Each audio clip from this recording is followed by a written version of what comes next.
Yan, naka-connect na yung test probe natin. So ito po yun, direct tayo sa battery.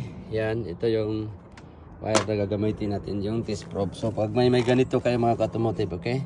Para madali nyo lang silang connect yung line ng kuryente galing sa battery, okay? So ito po yung test probe natin. So ngayon, lagyan siya natin ng lagyan natin ng alligator clip. Yan. Para magkaroon siya ng pressure. Yan. So ilang bomba lang i-pressure na yan sa ilalim. Okay, tapos i-testing na natin. Pindutin natin to. So hayaan. Yan mga ka-automotive.